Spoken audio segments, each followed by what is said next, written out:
Hi అండి, నమస్తే. రంగనాయకమ్మ గారు రచించిన ప్రేమ కన్నా మధురమైనది 4వ భాగం చదవబోతున్నాను. జయగారు, నన్ను అపార్థం చేసుకోలేదని ఒక్క మాట చెప్పండి చాలు, వెళ్ళిపోతాను. మిమ్మల్ని ప్రేమిస్తున్న వాడి మీద ఆగ్రహపడకండి. ఇంతసేపు రమ ఎందుకు బయట ఉందనుకుంటున్నారు? ఆలోచిస్తే మీకే తెలుస్తుంది అనేసి రమణమూర్తి గుమ్మం దగ్గర నుంచి వెళ్ళిపోయాడు. జయ కొయ్యబారిపోయింది. కాసేపటికి రమణమూర్తి బూట్లు చొప్పు చేసుకుంటూ ఆ చిన్న గది ముందు వరండాలో నుంచే బయటికి వెళ్ళాడు. వెంటనే మళ్ళీ గది ముందుకు వచ్చాడు. మీ మనసు బాధ పెడితే నన్ను క్షమించండి, మర్చిపోండి. అసలు ఇదేమీ జరగలేదనుకోండి. మీ మీద పిచ్చి ప్రేమ నన్ను అలా చేసింది.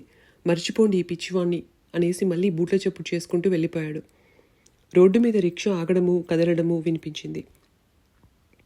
జయ అలాగే కూర్చుంది కొయ్యబారి. ప్రేమ ప్రేమ ప్రేమ, ఎంత ఆట అయిపోయింది ప్రేమ. ప్రేమ అనే మాటలు వాగితేరని నమ్మించగలననుకున్నాడా? హాస్యం తెలిసిన మనిషిలోనే ఎంత విషం. తనతోనా ఈ మాటలన్నీ? తనతో ఏం చేయను ఇప్పుడు? వెళ్ళిపోనా? తను లేకపోతే రమ ఎలా అర్థం చేసుకుంటుంది? మరి ఏం చేయను? ఉండనా? ఉంటే చెప్పనా? బతుకుతుందా? గుండె బద్దలైపోదా? చెప్పకపోతే ఇక్కడున్నావా జయక్క అంటూ వచ్చింది లక్ష్మి. జయకి ప్రాణం లేచి వచ్చింది. లక్ష్మి, వచ్చావా? టైం ఎంతైందే చూడు. లక్ష్మి గోడ మీద టైం చూసి చెప్పింది. 4 దాటిందక్క. 4? అప్పుడే 4 అయిందా? రమ ఇంకా రాలేదేమిటి? సుశీల గారింటికి ఎవరన్నా వచ్చారేమో చూడు. లేదక్క, ఇప్పుడే చూశాను, తాళం వేసి ఉంది వాళ్ళ బయట తలుపు. సరే, నువ్వు పని చూసుకో, నేను పడుకుంటాను, చాలా తలనొప్పిగా ఉంది అని లక్ష్మి వెళ్ళగానే మంచం మీద వాలింది. తల తిరిగిపోతోంది. ఏం చెయ్యను? వెళ్ళిపోనా? ఉండనా? చెప్పనా? వద్దా? తొందరగా తేల్చుకోవాలి, తొందరగా. వెళ్ళిపోతే రమాడిలిపోయి వెనకాలే పరిగెత్తుకొస్తుంది. ఏమైంది అని పట్టుకుంటుంది. అప్పుడు తప్పకుండా చెప్పి తీరాలి. ఇక్కడే ఉంటే చెప్తే చెప్పొచ్చు, లేకపోతే లేదు. ఆ సంగతి తర్వాత తెలుసుకోవచ్చు. ఇప్పుడు హఠాత్తుగా వెళ్ళిపోతే సంగతి ఏమిటో తెలియక దానికి నిజంగానే గుండె బద్దలవుతుంది. ఉంటాను, వెళ్ళను, ఉంటాను, ఉండి చెప్పాలా వద్దా ఏమో, ఆ సంగతి తర్వాత. ఉండాలి అంతే. రమ వచ్చేసింది 5ంటికి. జయక్కకి తలనొప్పిగా ఉంది అని లక్ష్మి రమతో వీధిలోనే చెప్పేసింది. తలనొప్ప? ఓస్, అంతే కదా, అదే పోతుంది అంటూ రమ జయగదిలోకి వచ్చింది. ఏమే జయ, తలనొప్ప? ఎప్పటి నుంచి? తలనొప్పి బిళ్ళలున్నాయిగా ఇంట్లో. రమణకి తెలుసుగా. వెళ్ళాడా రమణ? ఎప్పుడు బయలుదేరాడు? బుధవారం వచ్చేస్తానన్నాడా? అబ్బబ్బా, ఇప్పటికి బయటపడ్డాను. ఎలా ఉంది సుశీల గారికి?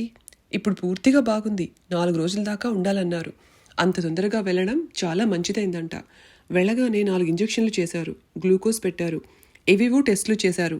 అదంతా 12 అయింది. ఆ తర్వాత వాళ్ళ అక్క కోసం నేనే వెళ్ళాను ఆటోలో. తీరా చేస్తే ఆవిడ ఎవరింటికో పోయింది. అక్కడికి పోయాను. ఆ ఇంటి ఆవిడ ఈవిడ ఇద్దరు కలిసి సినిమాకి పోయారు. ఏ సినిమాకో చెప్పి వెళ్ళారు. అది అదృష్టం. ఆ సినిమా హాలుకి వెళ్ళి మేనేజర్కి చెప్పి లోపలికి వెళ్ళి వెతికితే మొత్తానికి ఆవిడ్ని పట్టుకోవడానికి 2 గంటలు పట్టింది.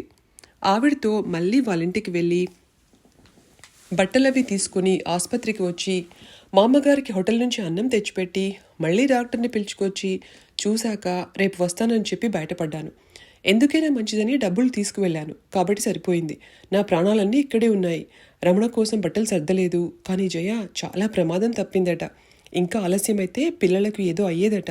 మా అమ్మగారు నన్ను పట్టుకుని ఒకటే ఏడ్చింది. ఏమన్నా తిన్నావా? ఏం తిన్నాను? నీ మొహం పొద్దుటి నుంచి పస్తే. రమణ ఇస్త్రీ చేయించుకున్నాడా? తెలియదే, నేను నిద్రపోయాను. అలా ఉన్నావేమిటి? తలనొప్పికే? వెళ్ళి స్నానం చెయ్యి, అన్నం తిను. అవును బాబు, చచ్చిపోతున్నాను ఆకలితో. కళ్ళు చీకట్లు కమ్ముతున్నాయి, చెవుల్లో ఇలకోళ్ళు కూస్తున్నాయి, తాగిన వల్లలాగా తూలడొచ్చేస్తోంది. ముందు 2 చెంబులు నీళ్లు పోసేసుకుని 4 ముద్దలు మింగేయాలి. నీకు టాబ్లెట్ తర్వాత ఇస్తానే అన్నట్టు రమణ ఫోన్ నెంబరు, అడ్రస్సు అది ఇచ్చాడా? ఏం చెప్పాడు? నాకేం చెప్పలేదే. నువ్వు లేవని నాకు అసలు లేవబుద్ధి వేయలేదు. పొద్దుటి నుంచి నిద్రపోతూనే ఉన్నాను. వెళ్ళేటప్పుడు వెళ్తున్నానండి అని చెప్పినట్టున్నాడు. పొద్దున్న నుంచి నిద్రే ఏడిసినట్టుంది. అంత నిద్రపోతే మరి తలనొప్పి రాకేం చేస్తుంది? నువ్వు కూడా స్నానం చేయి లేచి. ఏమిటో 116 డిగ్రీల జ్వరం వచ్చినట్టు మంచం ఎక్కావు. అయితే క్యాసెట్లేవి వినలేదా? నీ మొహంలాగే ఉంది. సరే, రాత్రి తెల్లవార్లు కబుర్లు చెప్పుకుంటూ కూర్చుందాంలే. ఇది మంచిదేలే. ముందు తిండి తినాలి బాబు, కాళ్ళు తేలిపోతున్నాయి. నిరాహార దీక్షలు ఎలా చేస్తారో ఏం పాడో, ఒక్క పూటకే చేస్తున్నాను అనేసి పాట మొదలుపెట్టింది. మేరా పియా గయా రంగూన్, కియా హై వహా సే టెలిఫోన్, మేరా పియా గయా రంగూన్ అని పాడుకుంటూ వెళ్ళిపోయింది స్నానానికి. స్నానాల గదిలోంచి లక్ష్మిని పిలిచి, జయక్కకి కొంచెం అమృతాంజనం రాయవే లక్ష్మి అని చెప్పింది. లక్ష్మి సీసా పట్టుకొని, జయక్క మందు రాస్తాను అంటూ వచ్చింది. జయ రాయించుకుంది. కాసేపు తగ్గిందాక, కొంచెం తగ్గింది, ఇంక చాలే నువ్వు వెళ్ళు, చాలా ఆలస్యమైంది, రమకి నేను చెప్తాలే, వెళ్ళు. లక్ష్మి, రేపు నువ్వు రాకపోయినా పర్వాలేదు, నేనున్నాగా, మీ అక్క వాళ్ళ ఇంటికి వెళ్ళి 2 రోజులు ఉండిరా. లక్ష్మి నవ్వింది. జయ ఉన్నప్పుడు లక్ష్మికి సెలవే అప్పుడప్పుడు. లక్ష్మి వెళ్ళాక మళ్ళీ అదే ఆలోచన మొదలు. చెప్పాలా వద్దా, చెప్పాలా వద్దా, చెప్తే చచ్చిపోతుంది ఖాయం, దాన్ని చంపదలుచుకుంటేనే చెప్పాలి. పోనీ చెప్పకపోతే, చెప్పకుండానే వెళ్ళిపోతే, అది రమణ రమణ అని జపిస్తూ ఉంటే తను భరిస్తూ ఉండాలా? అంత కర్మి పట్టింది తనకి.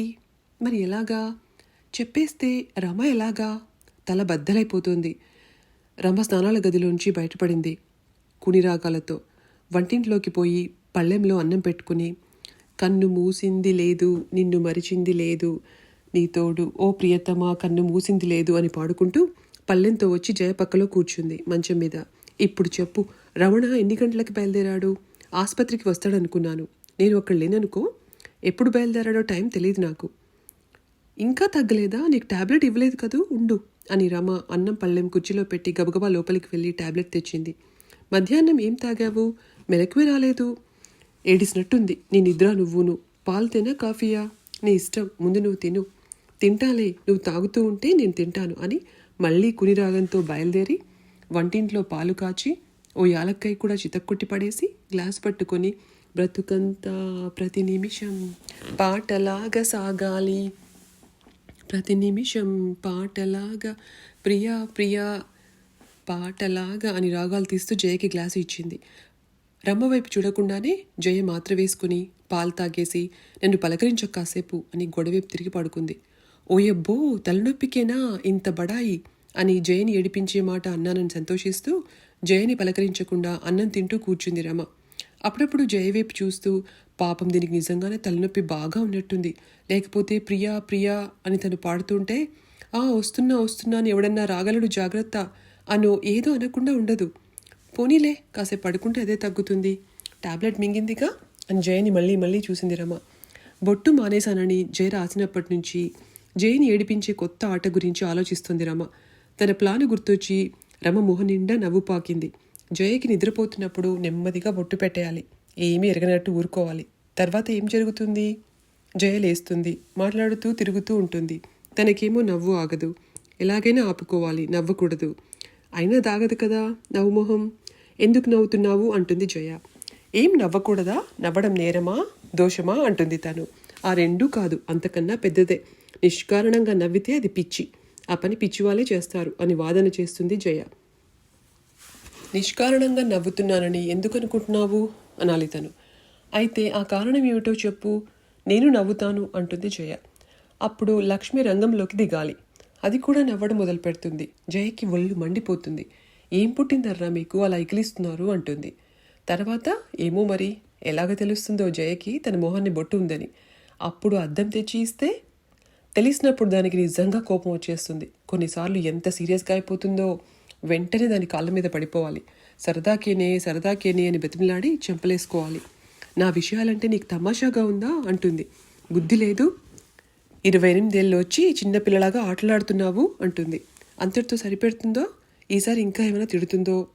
ఏం లేదు, దాని కాళ్ళని చుట్టేసుకోవాలి.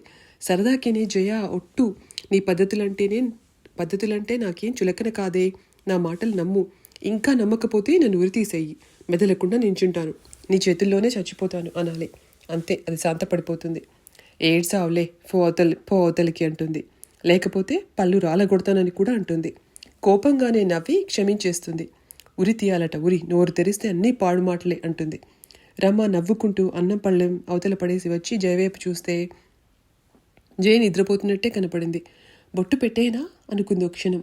కానీ పాపం తలనొప్పి అంటోంది, ఇప్పుడు వద్దు, లక్ష్మి కూడా ఉండాలి, రేపు దీని పని అనుకుంటూ చాప తెచ్చి మంచం పక్కన వేసుకుంది. సగం చాప మంచం అడుక్కిపోయింది. రమ చాప మీద వాలింది. జయతో ఆట గురించి ఎంత నవ్వుతూ ఆలోచిస్తున్నా, ఎన్ని కుని రాగాలు తీస్తున్నా రమణ వెళ్ళిపోయాడంటే చాలా నిరుత్సాహంగానే ఉంది రమకి. ప్రతిసారి తనే అన్నీ సర్ది పెడుతుంది. రైల్లో తినడానికి ఏదైనా చేస్తుంది. తను కూడా రైలు దగ్గరికి వెళ్తుంది. ఆసుపత్రి నుంచి తొందరగా వచ్చేసి అన్నీ చేద్దామనుకుంది. ఏదీ వీలు కాలేదు. పోనీ తను ఆసుపత్రి నుంచి వచ్చేటప్పుడు రైలు దగ్గరికైనా వెళ్ళవలసింది అనిపించింది రమకి. పెట్టెలోకి ఎక్కి అతని సీటు ఎక్కడో పట్టుకొని సామాన్లు అక్కడ సర్ది అతని దగ్గరే కూర్చుంటుంది కాసేపు. ఇక రైలు కదులుతుందనగా కిందకి దిగి కిటికీ దగ్గరికి వచ్చి నిలబడి క్షేమంగా వెళ్ళి క్షేమంగా వచ్చేయి అంటుంది నవ్వుతూ. క్షేమంగా వెళ్ళి లాభంగా రా అనాలి అంటాడు రమణమూర్తి కూడా నవ్వుతూ. క్షేమమే లాభం, క్షేమంగా వచ్చేస్తే బోలెడు లాభంతో వచ్చినట్టే అంటుంది రమ. వెళ్ళు జాగ్రత్తగా అంటాడు అతను. రేపు దిగగానే ఫోన్ చేయి ముందు, శశి నాకు చెప్పేస్తుందిలే. మరి వెళ్ళనా? తొందరగా వచ్చేయి, ఈసారి అసలు వెళ్ళొద్దు ఇలాగా అంటుంది. రమణమూర్తి రైల్లో కిటికీ దగ్గర ఎలా కూర్చుని ఉంటాడో ఊహిస్తూ నిద్రలోకి జారిపోయింది రమ. జయ లేచేపటికి బాగా చీకటి పడిపోయింది. రమ చాప మీద ఇంకా నిద్రపోతూనే ఉంది. జయ మంచం మీద తలగడ తీసి రమ తల కింద పెట్టి వరండాలోకి వచ్చి కూర్చుంది. సుశీల వాళ్ళ వాటాలో కూడా ఎవరూ లేరు. వాకిట్లో లైట్ లేదు. ఇల్లు వాకిలి అన్నీ చీకటి కమ్మేసింది. జయ చీకటి వరండాలో గంట నుంచి కూర్చుని ఉంది రమ గురించి ఆలోచిస్తూ. ఎంత కష్టం వచ్చి పడింది దీనికి. ఎప్పుడు నవ్వడమో పాడడమో తప్ప రెండో సంగతి తెలియని మనిషి. ఏమైపోతుంది వింటే? చెప్పేయాలా వద్దా? ఎటూ తేల్చుకోలేకపోతుంది జయ. చెప్పకపోతే ఏం? ఊరుకుంటాను. అది అతని గురించి ఎంతైనా భజన చేసుకుని ఈ చెవితో విని ఆ చెవితో వదిలేస్తాను. 2 రోజులు ఎలాగో గడిపేసి నా దారి నేను పోతాను. పోయి తర్వాత మళ్ళీ ఇంటికి వస్తానా? ఛీ, మళ్ళీ ఇక్కడికా? ఇక జన్మలో ప్రసక్తి లేదు. మరి రమ తర్వాతైనా అడగదా? 6 నెలలకైనా చెప్పాల్సిందే కదా. తల చిట్లిపోతుంది జయకి. రమ లేచి వచ్చింది. ఇంత చీకట్లో కూర్చున్నావేమిటి? వాకిట్లో లైట్ అన్నా వేసుకోకూడదు అంటూ వరండా బయట లైట్ వేసింది. వద్దు రమా, వెళ్తురు బాగాలేదు, లైట్ వద్దు అంది జయ. ఏమిటి, నీకు ఇంకా తగ్గలేదా? 10 నిమిషాల్లో తగ్గుతుంది ఆ టాబ్లెట్కి. పోనీ ఈ వీధిలోనే ఒక డాక్టర్ ఉన్నాడు, వెళ్దామా? తలనొప్పి కూడా డాక్టరైనా, అదే తగ్గుతుంది. ఇంకో అరగంట దాకా తలనొప్పి సంభాషణ జరిగింది. అప్పటికి జయ ఒక నిర్ణయానికి వచ్చేసింది. జరిగిందంతా రమకి చెప్పాలో లేదో, ఏదో వంకబెట్టి రమనే సలహా అడగాలని. పెద్ద చిక్కుల్లో నుంచి బయటపడ్డట్టు అనిపించింది. అవును, రమ ఎలా చెప్తే అలా చేస్తాను, అంతే. రమణ వెళ్ళిపోతూ ఉంటాడు అన్నట్టు దుప్పటి పెట్టుకున్నాడా? అయ్యో, రైల్లో చాలా గాలి కొడుతుంది. అన్నీ నిన్నే సర్దేసి పెట్టవలసింది. నిన్నంతా ఇల్లు కడుగుతూ సర్దుతూ కూర్చున్నాను. జయ మౌనం చూస్తే రమకి ఆశ్చర్యంగా అనిపించింది. ఏమిటే, ఇంకా తలనొప్పే? అమ్మో, ఇదేదో చాలా పెద్ద జబ్బే, ఏ ట్యూమరో పుట్టేసి ఉంటుంది. పద బయలుదేరు, చెప్పులేసుకో, రేపే ఆపరేషన్ అంటారేమో అంటూ నవ్వు మిళాయించి హడావిడి చేసింది. జయ వంచిన తల ఎత్తలేదు. ఏదో మాట్లాడబోయింది. జలజలా కన్నీళ్లు జారాయి. ఎంత పెద్ద జబ్బైనా ఈ బాధ కన్నా చాలా సంతోషించేదాన్ని రమా అనగలిగింది. రమ తెల్లబోయింది. ఏమిటే జయ, ఏమైంది? తలనొప్పి అన్నావు, నిజమే అనుకుంటున్నాను. ఏమైంది? ఏం జరిగింది? నాకు చెప్పడానికి ఆలోచిస్తున్నావేమిటి? జయ ఏడుస్తూ అంది. చెప్పాలనే వచ్చాను. చెప్పాలంటే నువ్వు ఎక్కడున్నావు? ఏడుస్తున్నావేమిటి? చెప్పు చెప్పు, వచ్చేసాను కదా, చెప్పు. చెప్పవే, భయమేస్తుంది. చెప్పు, మౌనంగా ఉండకు. నిన్న కస్తూరి వాళ్ళ ఇంటికి వెళ్ళాను. ఇక్కడికి వస్తున్నాను కదా, ఏమైనా కబుర్లు చెప్తుందేమోనని వెళ్ళాను. వెళ్తే? వెళ్ళేటప్పటికీ అది లేదు. అతను ఉన్నాడు. ఎవరు? కుమారా? ఉంటే? కస్తూరి ఎక్కడికో వెళ్ళింది అన్నాడు. వస్తుంది, కూర్చోండి అన్నాడు. ఆ ఇంట్లో అతను చెప్పాలా నాకు కూర్చోమని? వాళ్ళ గదిలో కూర్చొని పుస్తకాలేవో చూస్తున్నాను. పిల్లలు కూడా లేరు. అయితే? రమ ఆశ్చర్యంగా వింటోంది ఏం చెప్పబోతుందా అని. నా పెళ్లి మాట ఎత్తాడు. ఎన్నాళ్ళు ఇలా ఒంటరిగా ఉంటారు అని వాదనకు దిగాడు. అతనికి ఎందుకట? నేను ఓపికగానే ఉన్నాను. మన కుమారే కదా, నా క్షేమం కోసం ఆలోచిస్తున్నాడు కదా అనుకుంటున్నాను. రమకి అంతా అర్థమైపోయినట్టు అనిపించింది. దీని పెళ్లి గురించి ఏదో పిచ్చి పిచ్చిగా మాట్లాడే ఉంటాడు.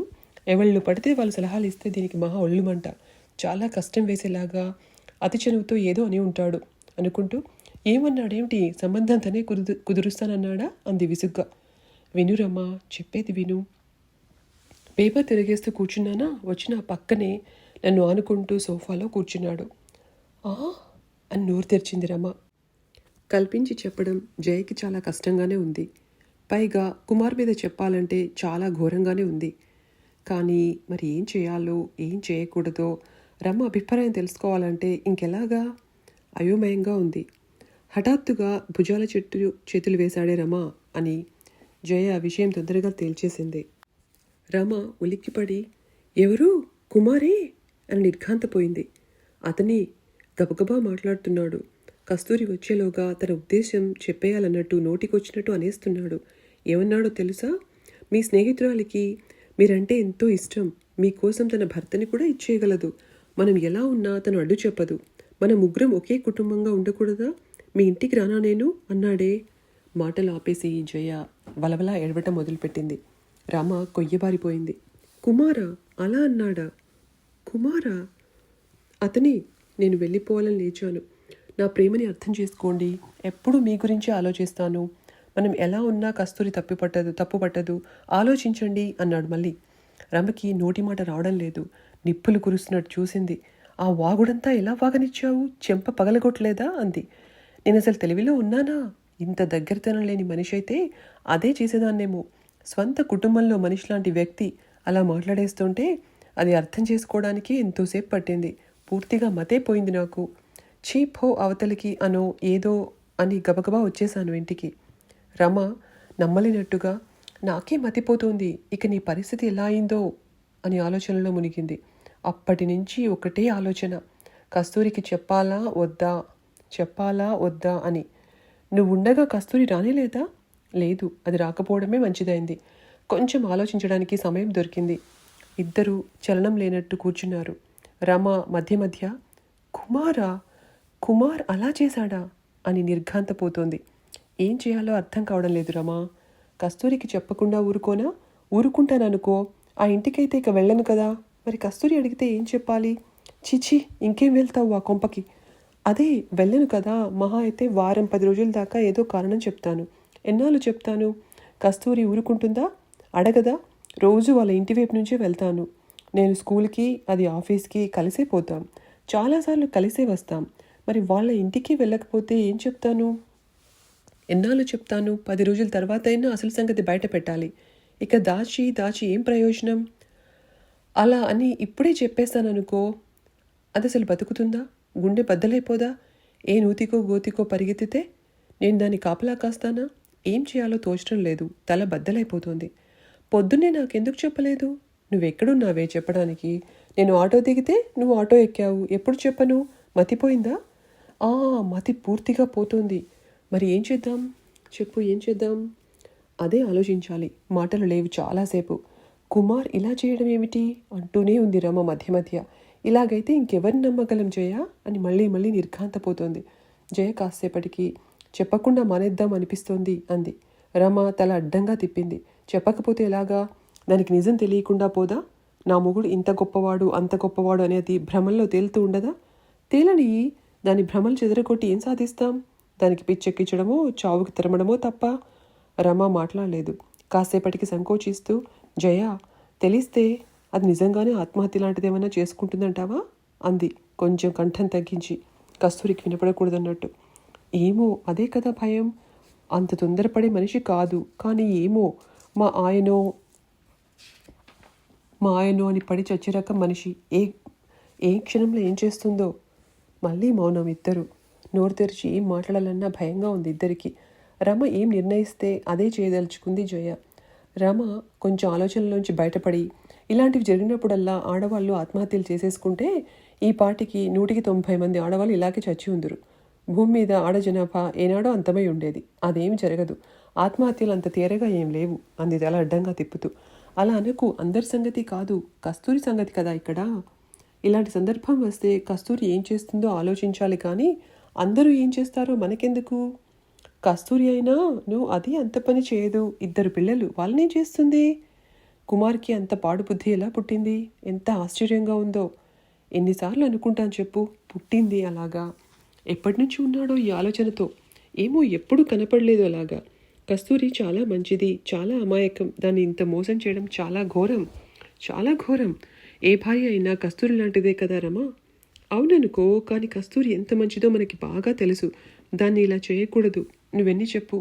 అబ్బా, ఏం సమస్య వచ్చి పడిందే. తల బద్దలైపోతుంది. అప్పటి నుంచి నువ్వెలా భరిస్తున్నావో నాకు అర్థం కావడం లేదు. జయకి వణుకు ప్రారంభమైంది రమను చూస్తుంటే. అది కాదు రమా, ఆడవాళ్ళైనా మగవాళ్ళైనా ఎదుటి వాళ్ళు కొంచెం అనుకూలంగా ఉన్నట్టు కనబడితేనే కదా చొరవ తీసుకుంటారు. నేనేమన్నా అతనికి వెకిలిగా కనపడేలాగా ప్రవర్తించానా? అతన్ని ప్రోత్సహించానా? నేను తనకి సానుకూలంగా ఉంటానని ఎలా అనుకున్నాడు? అదే నాకు మహా అవమానంగా ఉంది. నాలో ఏం తప్పు చూసి నాతో అలా మాట్లాడడానికి ధైర్యం చేశాడు? అదే నాకు ఆశ్చర్యంగా ఉంది. తూచితూచి మాట్లాడే మనిషివి, ఆచితూచి అడుగులు వేసే మనిషివి నువ్వు అతనికి ఆ రకంగా కనపడ్డావా? కళ్ళు మూసుకుపోయాయన్నమాట. ఏం లేదు జయ, రమ వివరణ మొదలుపెట్టింది. పెళ్లి కాని దానివి కదా, రేపో మాపో పెళ్లి చేసుకునే ఉద్దేశం కూడా లేదని అతనికి తెలుసు కదా. ఇంటికి వస్తూ పోతూ ఉండే మనిషివి కదా. ప్రేమ అనే మాట వల్లిస్తే నమ్ముతావనుకున్నాడు. అంతా రహస్యంగా జరిగిపోతూ ఉంటుంది అని నీకు నమ్మకం కలిగిస్తే లొంగిపోతావనుకున్నాడు. నీకు ఎలాగా పెళ్లి కాదని అతన్నే చేసుకోవడానికి ఒప్పుకుంటావని అనుకున్నాడు. అందుకే మీ స్నేహితురాలు తప్పు పట్టదు అనే మాట పదే పదే అన్నాడు. బా, ఎంత చౌకబార్ మనిషిలా ఉన్నాడో. జయ మౌనం.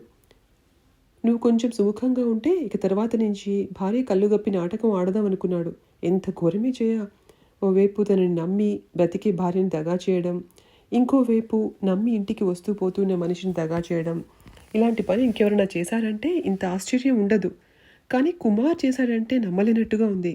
మనకి సంవత్సరాల తరబడి తెలిసిన మనిషి, స్వంత తోడబుట్టిన వాడిలాగా ఉండవలసిన మనిషి, మనిషి జన్మ ఎత్తిన వాడెవ్వడూ చేయకూడని పని చేశాడు.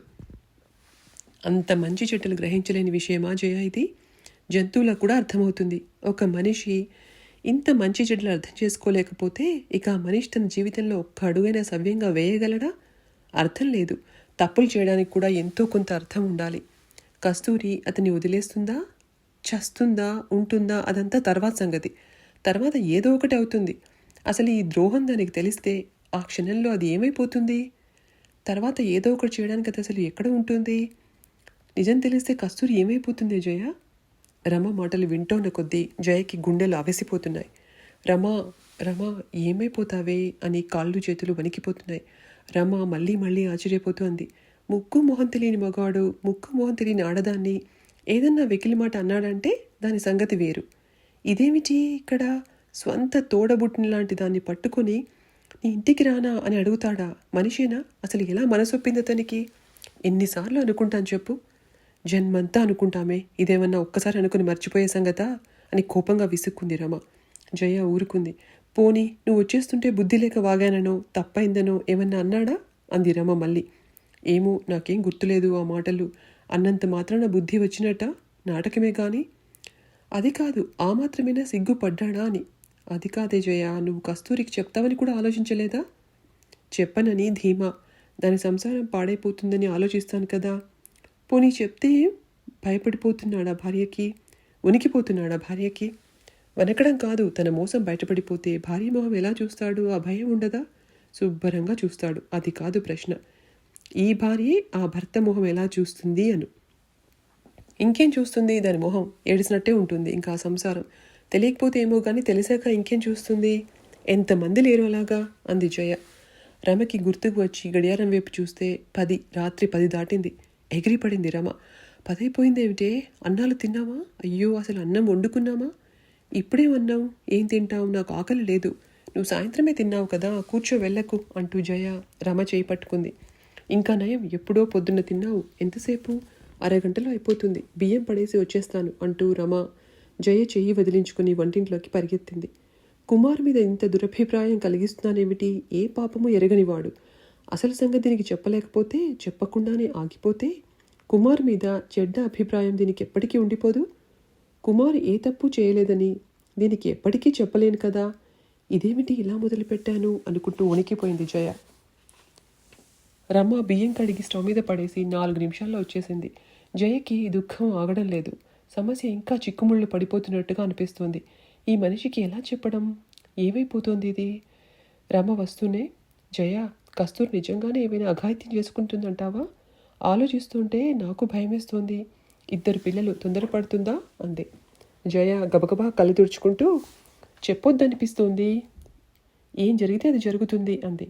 ఎన్నాళ్ళు ఆపుతావు? చెప్పకుండా ఉండాలంటే సబబు అనిపించడం లేదు. చెప్పేసి దాన్ని చావుకి తరుముదామా? అదేం జరగదు. దానికి ధైర్యం చెబుదాం. కావాలంటే ఇక్కడికి తీసుకొచ్చేద్దాం. నువ్వు కూడా 1 నెలలు సెలవు పెట్టాయి. నువ్వు, నేను, రమణ, దాని పిల్లల్ని జాగ్రత్తగా చూసుకుందాం. కొన్నాళ్ళకి అదే తేరుకుంటుంది. ఎలాగూ ఉద్యోగం ఉన్న మనిషే కదా, దాని దారిన అది బతుకుతుంది. ఇక్కడికి తీసుకొస్తామా? ఏం ఇక్కడికే? వాళ్ళ ఊరు వెళ్తానన్నా వెళ్ళనివ్వకూడదు. అక్కడ ధైర్యం చెప్పే వాళ్ళెవరు ఉండరు. అందరూ తలో మాట అంటారు. రమా, మనం చెప్పినట్టే నడుస్తుందా? అంతా మనం అనుకున్నట్టే జరుగుతుందా? చెప్పకుండా ఉంటేనే సరిపోతుంది కదా. అయితే వాళ్ళ ఇంటికి ఎప్పటిలాగే వెళ్ళి వస్తూ ఉంటావా అని రమ ఆశ్చర్యపోయింది. చీచీ, నేనెలా వెళ్తాను? మరి అది అడగదా? అదే వచ్చింది గొడవ. నువ్వెన్ని చెప్పు, వాళ్ళ ఇంటికి వెళ్తావా లేదా అని కూడా కాదు. నువ్వు చెప్పకుండా ఉంటే ఈ మనిషికి ఇష్టమే కావును, అందుకే చెప్పకుండా ఉంచింది అని కుమార్ అనుకోడు. అలా అనుకుంటే మీ ఇంటికి రావడం కూడా మొదలు పెడతాడేమో. పరిస్థితి ఇంకా రోతగా తయారవుతుంది. జయ మధ్యలో అడ్డొచ్చి, నాకు అనుమానం వస్తుంది, చెప్తే నమ్ముతుందా అసలు అనిపిస్తుంది. రమ ఆశ్చర్యపోయి, నమ్మదా? నిన్ను నమ్మదా? నమ్మకపోతే దాని కర్మ. చెప్పలేదనే బాధ మనకి ఉండదు అంది. ఏమో రమా, తల బద్దలైపోతుంది. ఏమీ ఆలోచించలేకపోతున్నాను. నువ్వే ఏదో ఒకటి నిర్ణయించు. నువ్వెలా చెప్తే అలా చేద్దాం. తర్వాత ఏం జరిగినా సరే. ఏమంటుంది రమా? పోనీ లేవే, చెప్పొద్దు లేవే, పాపం కస్తూరి పిచ్చిదైపోతుందంటుందా? అప్పటికి తనెలా చెప్తుంది రమణమూర్తి సంగతి? కుమార్ మీద చెప్పిందంతా అలాగే ఉండిపోదు? అదంతా నిజమనుకోదు? అది నిజం కాదని ఎప్పుడు చెప్పాలి? కుమార్కి మాత్రం అన్యాయం జరగకూడదు. రమ కాసేపు ఆలోచించి గట్టిగా అంది. చెప్పేయాలి జయ, చెప్పేయాలి. వాడి దుర్మార్గం కస్తూరికి తెలిస్తీరాలి. వాడు నీ వెంట పడకుండా ఉండాలంటే కూడా అదే చేయాలి. అంతేనా? అంతే. మాటలు లేవు చాలాసేపు. ఏమిటి వాసన ఏదో అంటుకున్నట్టుంది అంటూ రమ అదిరిపడింది. అయ్యో, అన్నమే, స్టవ్ ఆర్పనే లేదు. ఎంతసేపు అయింది? అయ్యయ్యో, 12 దాటింది. 12 అంటూ రమ వంటింట్లోకి పరిగెత్తింది. వంటిల్లంతా పొగ. స్టవ్ మీద స్టీల్ గిన్నె కనపడడం లేదు. మట్టి కుండలా అయిపోయింది. అన్నం మాడి బొగ్గైపోయింది. రమ స్టవ్ ఆర్పేసి పట్టకారుతో గిన్నె పట్టుకుపోయి చీకట్లో వాకిట్లో పడేసింది. ఇంకో గిన్నె తీసి మళ్ళీ బియ్యం కడగబోతుంటే జయ అడ్డుపడి, మళ్ళీ వండుతావా? వద్దు వద్దు, ఇప్పుడేం తింటాం, నా మాట విని వద్దు అని ఎంత మొత్తుకున్నా వినకుండా రమ మళ్ళీ బియ్యం కడిగి స్టవ్ మీద పడేసి, పద, ఈ వాసనలో చేస్తాం, అక్కడే కూర్చుందాం అంటూ వంటింట్లోంచి బయటికి వచ్చింది. జయ అన్నం అవగానే గబగబా తినేసి ఇక మాటలు కట్టిపెట్టి పడుకుందాం. పొద్దున్నే లేచి బస్ ఎక్కుదాం. మీ ఇంటికి పోయి కాస్త వంట అయిందనిపించి కస్తూరిని పిలుద్దాం. ఇదిగోనే ఇది జరిగింది అని చెప్పేద్దాం. తర్వాత పిల్లల్ని కూడా తీసుకుని వచ్చేద్దాం. తర్వాత సంగతి తర్వాత, అంతే, అలా చేద్దాం. జయ మాట్లాడలేదు. చెంపల మీద నుంచి నీటిబొట్లు జలజలా రాలాయి. రమ జయకి దగ్గరగా కూర్చొని 2 చేతులు పట్టుకుంది. జయ, నీకు జరిగిన అవమానం నేను అర్థం చేసుకోలేదనుకుంటున్నావా? ఇందులో నీ తప్పేముంది చెప్పు? నువ్వు ఇంత కుంగిపోతావా? పోనీ ఈ వెధవని, వాడి బుద్ధే బయటపడింది. ఏనుగుని చూసి కుక్కలు మురిగితే ఏనుగుకి సిగ్గా? జయ, నువ్వు కూడా ఇలా అయిపోతే ఎలాగే? రమ కంఠం కూడా పూడుకుపోయింది. నేను ఏడ్చేది నా కోసం కాదే. నాకు తెలుసు కస్తూరికి కూడా ఏమీ అయిపోదు. రమా, చెప్పు. రమా, ఏడవకు, బాధపడకు, చెప్పు. నాకు నోరు రావడం లేదు. ఈ క్షణంలో నేను చచ్చిపోతే ఎంత బాగుండును. ఈ రహస్యం నా మనసులోనే ఉండిపోతే ఎంత బాగుండును. అలా వద్దన్నానా, దాచడం వద్దు. రమా, నన్ను క్షమించవే. నేను ఇక్కడికి రాకుండా ఉంటే ఎంత బాగుండునే. రమ కళ్ళల్లో నుంచి కూడా నీర్చుక్కలు రాలిపోతున్నాయి. జయ, ఏడవకి, నిన్ను ఇలా నేను ఎప్పుడు చూడలేదు. నువ్వెంత గాయపడిపోయావో నాకు అర్థమవుతోంది. జయ రమ చేతుల్లో తల వాల్చేసింది. రమ, ధైర్యంగా ఉండు. చెప్పు, ఏమిటి? రమ, నేను చెప్పాల్సింది కస్తూరికి కాదే, నీకేనే. రమ, నీకే. ఏమిటి నాకు చెప్పడం ఏమిటి? నేను చెప్పిందంతా ఇవ్వాలే, ఇక్కడే, ఈ ఇంట్లోనే జరిగిందే, అక్కడ కాదు. ఏమిటి జయ, ఏమంటున్నావు? ఏమిటి? కుమార్ నిన్నేమీ అనలేదా? లేదు, కుమార్ కాదు, అక్కడ కాదు. మరి ఎవరు? ఇక్కడేమిటి? ఇక్కడెవరు? రమ జయ భోరును ఏడవడం మొదలుపెట్టింది. రమ వణికిపోతుంది. చెప్పు తొందరగా, ఇక్కడెవరు? రమణ. నిన్ను అలా అన్నది రమణ. సరిగా చెప్పు జయ, నీకు పుణ్యం ఉంటుంది, తొందరగా చెప్పు. జయ రమ చేతులు కావలించుకుంది. రమ, ధైర్యంగా ఉంటావా? చెప్పు. రమణ. అవును, రమణే. కుమార్ కాదా? కుమార్ ఏమీ అనలేదా? అక్కడ కాదు. నేను చెప్పిందంతా ఇక్కడే, ఇవ్వాలే, ఈ ఇంట్లోనే. నువ్వేమంటావో తెలుసుకోవాలని జరిగిందంతా అలా చెప్పాను. జయ, ఏమిటే ఇది? ధైర్యంగా ఉండు, ధైర్యంగా ఉండు. రమణమూర్తి నా భుజాల చుట్టూ చేతులు వేశాడు. కావలించుకోవడానికి ప్రయత్నించాడు. రమ నేల మీద విరుచుకుపడిపోయింది. పోరున ఏడవడం మొదలుపెట్టింది. అయ్యో రమణ, రమణ, నువ్వు అంత పెద్ద తప్పు చేశావా? అంత పెద్ద తప్పు చేశావా? అయ్యో, మన జయని అంత అవమానం చేశావా? రమణ, ఇంత పతనమా? ఇంత అల్పుడివా నువ్వు? రమణ, నా రమణవి కావా నువ్వు? ఇంత పతనమా నీకు? ఆ 2 మాటలు తప్ప వేరే మాట లేదు. మళ్ళీ మళ్ళీ అవే మాటలు. రమ నేల మీద కుప్ప కూలిపోయింది. నేలకి ఖర్చు పెట్టకపోయింది. సిగ్గుతో భూమిలోకి చొచ్చుకుపోతున్నట్టు మొహాన్ని నేలలో దాచేసుకుంది. రమణ, ఇంత నీచానికి ఒడికట్టావా? ఇంత నీచానికి తలపెట్టావా? ఇంత నీచానికి దిగజారావా? ఇదేమిటి? ఇలా అయిపోయిందేమిటి? మన ప్రేమ ఇలా అయిపోయిందేమిటి? అయ్యో రమణ, ఏదో ఆయుధం దెబ్బకి కూలిపోయినట్టు నేల మీద పెనుగులాడుతోంది రమ. అది కత్తిపోటు కాదు, బాణం దెబ్బ కాదు, పిడుగుపాటు కాదు. ఇది ఇంకేదో ఆయుధం, ఇంకేదో అఘాతం. కంటికి కనపడని ఆయుధం, శరీరానికి తాకని అఘాతం. ప్రేమ ద్రోహం అనే ఆయుధం అది, నమ్మక ద్రోహం అనే అఘాతం అది. దాని దెబ్బకే రమ నేల కూలి విలవిలా కొట్టుకుంటోంది. పోరున పెద్ద కంఠంతో ఏడుస్తోంది. కంఠంతోటే కాదు, సర్వాంగాలతోటి ఏడుస్తోంది. తను అంతటితోటి ఏడుస్తోంది. ఆపాద మస్తకం కరిగి నీరైపోతుంది. అది దుఃఖం కాదు, అది శోకం కాదు, అది రోదన కాదు, అది ఇంకేదో. దానికి పేరు లేదు, భాష లేదు. రమ ప్రేమకి చెప్పరాని ద్రోహం. అందరి ప్రేమ అలా ఉండదు, అందరి క్షోభ అలా ఉండదు, అందరి శోకం అలా ఉండదు. జయ నిలబడ్డ చోటు నుంచి కదలలేకపోయింది. రమా అని పిలవలేకపోయింది. గోడకి మొహం అంచుకుని వలవలా ఏడుస్తూ నిలబడింది. ఎవరు ఎంతసేపు ఏడ్చారో, ఎవరు ఎంత తల్లడిల్లారో, ఎవరు ఎంత విలవిల్లాడారో ఇద్దరికీ తెలియదు. ఎప్పటికో జయ రమ దగ్గరికి చేరిన సంగతి ఇద్దరికీ తెలియదు. రమ, ఊరుకోవు, ఏడవద్దు రమ, నా మాట వినవు. రమ, ఏడవకే అని రమ తల్లి నిమురుతూ ఓదార్చడం ఇద్దరికీ తెలియదు. జయ, ఎందుకు చెప్పావే? నాకెందుకు చెప్పావే జయ? అయ్యో, ఎందుకు చెప్పావే? హాస్యానికి చెప్పావా? నిజం చెప్పు, హాస్యం అని చెప్పు. కాదు, హాస్యం కాదు. హాస్యం అనుకోకురమ్మా, హాస్యం కాదు. అయ్యో జయ, ఇదేమిటే, ఇలా అయిపోయిందేమిటే అంటూ రమ నేలని పట్టుకుని ఏడ్చింది. ఎప్పటికో జయ అదిరిపడి లేచి వంటింట్లోకి పరిగెత్తి చీకట్లో నుంచి పొగల్లోంచి దూసుకుపోయి స్టవ్ ఆర్పి మాడిపోయిన అన్నం గిన్నెని పట్టుకుపోయి వాకిట్లో పడేసింది. తెల్లారింది అందరికీ. రమా వాళ్ళ ఇంట్లో కూడా. రమ నేలని ఖర్చుపెట్టుకునే ఉంది. జుట్టు ముడి విడిపోయి నేలంతా పరుచుకుంది. కన్నీళ్లు ధారాపాతంగా ఇంకా జారిపోతూనే ఉన్నాయి. ఆ దేహంలో అంత జల ఎక్కడ ఉందో. ఆ కళ్ళు అర్ధరాత్రి నుంచి క్షణం కూడా విరామం లేకుండా వర్షిస్తూనే ఉన్నాయి. లక్ష్మి రాలేదు. లక్ష్మి రానందుకు జయ చాలా తేలికపడింది. లేచి పనులు చేయడానికి ఉపక్రమించింది. గిన్నెలు తోమింది, గదులు ఊడ్చింది, పాలు కాగబెట్టింది, స్టవ్ మీద అన్నం పడేసింది. కూరల బుట్టల్లో వంకాయలు కనపడితే కూర పడేసింది. వంట అయిందనిపించి స్నానం చేసింది. మధ్య రమ లేచి మొహం కడుక్కో, స్నానం చెయ్యి అంటూనే ఉంది పొద్దున్నుంచి. రమ ఒక్క మాటకు కూడా పలకలేదు, మొహం ఎత్తలేదు, నేలని వదలలేదు. జయ వచ్చి రమ దగ్గరే గోడ కానుకొని కూర్చుంది. ఒక్క మాట లేదు మధ్యాహ్నం 2 దాకా. అప్పుడు జయ రమ జుట్టు మీద చేయి వేసి, రమ, చాలా ఆకలిగా ఉందే, నిన్న పొద్దున్న తిన్నాను అంది. దిగ్గున లేచింది రమ. తుళ్ళుతూ వాకిట్లోకి పరిగెత్తింది. తొందరగా తెమల్చుకొని జుట్టు ముడివేసుకుంటూ వచ్చింది. అన్నం ముందు కూర్చొని, నన్ను వదిలే జయ, నాకు ఈ తిండి ఎందుకు? కుక్కకు పెట్టి తీసుకుపోయి, నీకు పుణ్యం వస్తుంది, నేను పడుకుంటాను అని ఏడ్చింది.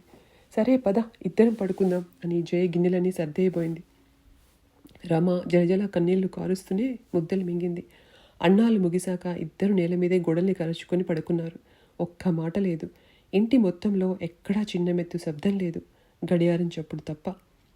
ఇంటికి వచ్చిపోయేవాళ్ళు లేరు. బయట తలుపులు తెరుచుకోనే లేదు. మళ్ళీ చీకటి పడింది. ఆదివారం వెళ్ళిపోయింది, సోమవారం కూడా వెళ్ళిపోతుంది అంది జయ ఎప్పటికో. రమ మాట్లాడలేదు. రమ, నేను వెళ్ళేలోగా జరిగిందంతా వినాలి నువ్వు. రమ మాట్లాడలేదు. రమ, చెప్పు, వింటావా మరి? ఇంకా వినాలా? చాలా వినాలి. వద్దు, విన్నది చాలు, ఇంకా వినలేను. అలా అనకు, ధైర్యంగా ఉండు. ధైర్యం ఎందుకు ఈ ధైర్యం? నిజం వినడానికి. అక్కర్లేదు జయ, విన్నది చాలు. చాలదు, జరిగిందంతా విను. వినను అంటే ఎలాగా? నీ ఇంట్లో నాకెంత అవమానం జరిగిందో నువ్వే వినకపోతే ఎవరికి చెప్పాలి నేను? నిన్ను అవమానించింది నేనా జయ? నేను అలా అంటున్నానా? ఇద్దరం కూలిపోయి ఉన్నాం. ఏడిస్తే కలిసి ఏడొద్దామే. నా మాట విను, కొంచెం ఓర్చుకో. నిన్న మధ్యాహ్నం నేను ఆ చిన్న గదిలో పడుకొని నిద్రపోతుంటే అతను ఎక్కడ కూర్చున్నాడు అనుకున్నావు? రమ్మ బెదిరిపోతూ చూసింది. నువ్వు నోరు తెరిస్తే ఏం చెబుతావు అని నాకు గుండె దడదలాడిపోతుంది. ఏం చెప్పాలన్నా నాకు నోరు రావడం లేదు. నువ్వు ఉన్నప్పుడు అతను ఎప్పుడైనా నా గదిలోకి వచ్చాడా? నేను నిద్రపోతుంటే నా మంచం పక్కన నువ్వు కూర్చునే కుర్చీలో మంచాన్ని ఆనుకొని మంచం మీద చెయ్యి పెట్టి పుస్తకం చదువుతున్నాడు. గుమ్మం తెర వేసి ఉండగా, తలుపులు దాదాపు మూసి ఉండగా. అప్పుడు నువ్వు వస్తే ఏమైపోయేదాన్ని? అప్పుడు నేనేమైనా చెప్తే నువ్వు నమ్మేదానివా? నాకు ఇష్టం లేకుండా అతను అక్కడ కూర్చుంటాడా అనుకోవు? అలా అనకు జయ, అలా అనకు. నిన్ను నేను అలా అనుకోను. ఆ గదిలోకి వచ్చాడా అది చెప్పు. మరి ఏం వింటున్నావు? గదిలోకి రావడం కాదు, మంచాన్ని ఆనుకొని కూర్చున్నాడు. నేను లేచేటప్పటికీ దృశ్యం అది. లేవక ముందు కూడా సరిగ్గా చెప్పలేను, నిజమో కాదు. నా తల మీద నుంచి వంగి గొడవైపు ఉన్న పుస్తకం తీసినట్టు, మళ్ళీ అక్కడ పెట్టినట్టు, చేతి మీద చెయ్యి వేసినట్టు అనిపించింది నిద్రలో. వద్దు వద్దు చెప్పకు, వినలేను, చాలు చాలు అంటూ రమ చెవులు మూసేసుకుంటూ భోర్న ఏడవడం మొదలుపెట్టింది. జయకి కళ్ళు నిండిపోయాయి.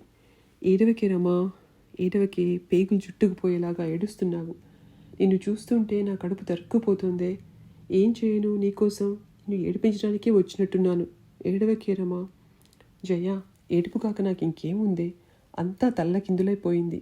ఎంత ఘోరం! నువ్వు కాక ఎవరు చెప్పినా నేను నమ్మలేను. ఇద్దరు ఏడుస్తూనే ఉన్నా అప్పుడో మాట సాగుతున్నాయి. జయ ఒక్కొక్క సంగతి చెప్పుకొచ్చింది.